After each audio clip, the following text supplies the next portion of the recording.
Hello, welcome to another episode of Play Cool Songs. Just a short one for you today, but it's a good one. We're going to be going back down to the Bayou to check out a Mardi Gras standard called Iko Iko. I learnt this from the Dr. John recording, so I'll be using that as a bit of a reference today. But yeah, let's just have a look at some rhythm guitar ideas in the context of the New Orleans style. I feel a bit like I'm in New Orleans today. It's a bit swampy here in Brisbane. So I'm sweating out a little bit with my apologies, but let's suffer for our art together. So I'm going to be using this version of D, which is just on the top three strings. I'm on 5, 7, 7 or 7, 7, 5, depending on what direction you're coming from. So that's my D major, and then A7, and I'm using this voicing here, which is 7, 6, and 8 on the D, G, and B. So just moving between those two chords in the verse, and it's a very intentional rhythm which we're playing, which really the whole band is in unison on this. So you'll be able to mimic it pretty easily, I think, just listening to the recording or from this video here. So let's go.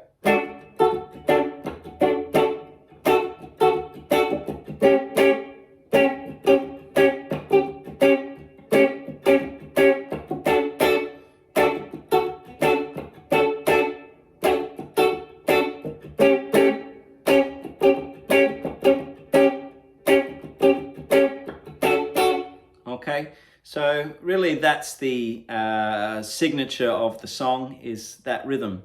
And it's just very cute and upbeat. And so it's something which we just try to replicate as close as we can. Really, you go from the D to the A7, and then you move back from the A7 to the D. So it's a very symmetrical chord progression as we go between those two voicings there. Focusing on the right hand for this particular lesson, again, it's going back to that chicken scratch style, which you hear a lot coming out of New Orleans, and in the meters and a lot of that material. It's a very relaxed, lazy right hand, which is doing some cool things. And so for me, without the chord, just to demonstrate, I'm really kind of dragging the pick across the strings, and it almost never leaves the contact. And so I'm just bringing in this percussive sound into my strumming the whole time.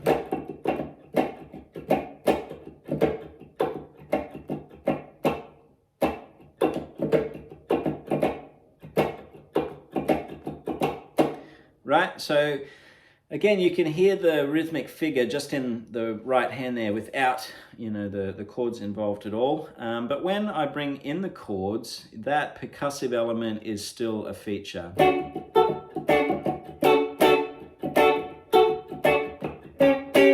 And the left hand is kind of helping that along by, pressing down on the chord when we want to hear it, and then lifting up when not. And so I suppose when I'm thinking about what the left hand is doing, it's that bop, bop, bop, bop, bop, bop, bop, bop, bop, bop, bop, bop, bop, bop, bop, bop, bop, bop, bop, bop. Okay, so as I'm, playing through the chord progression there, the left and the right hand are sort of just have this push and pull between what they're doing, and that just creates a really nuanced guitar part.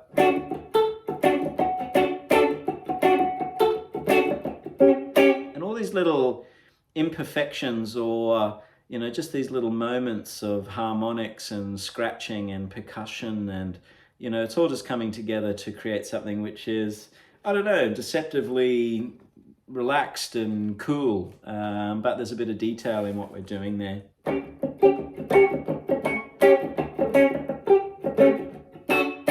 Okay, and that's kind of it. It's just something to play along with. I'm being a little bit messy and sort of sitting behind the beat there. And I think if you're playing along to the recording, with Dr. John and the meters, in particular, you'll find this style is quite prevalent, and is a nice thing to sort of work on, in contrast to sort of the tight and funky rhythm guitar style that you might hear in James Brown. Yeah, so getting into the B section, our C9 chord.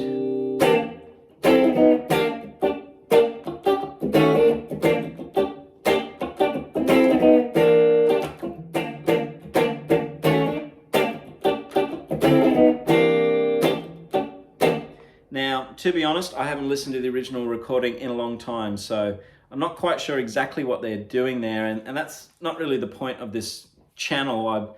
I'm really just using these songs as a platform to discuss some ideas.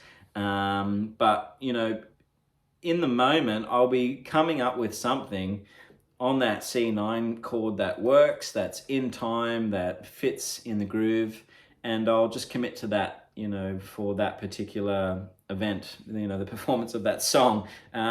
So, you know, sliding into a C9, coming down from, you know, a D9 essentially to a C9, all of that sounds pretty cool. So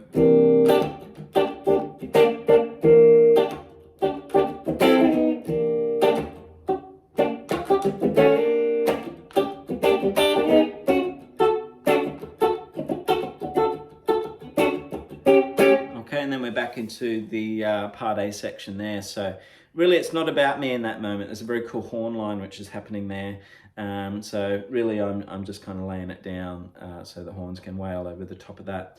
I suppose that B section there is almost what I was talking about with the tighter, funkier James Brown style, in that it can be quite clean if you want it to.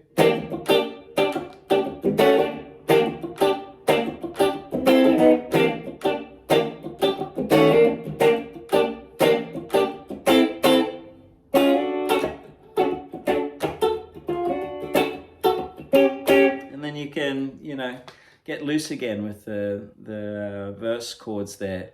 So yeah, just a couple of ideas to play around with. You might want to think about that chicken scratch approach for the verse, and then go back to the James Brown method when you're hitting that B section just over that C9. That's something that I think about when I'm playing through this song, as we did yesterday at a performance. So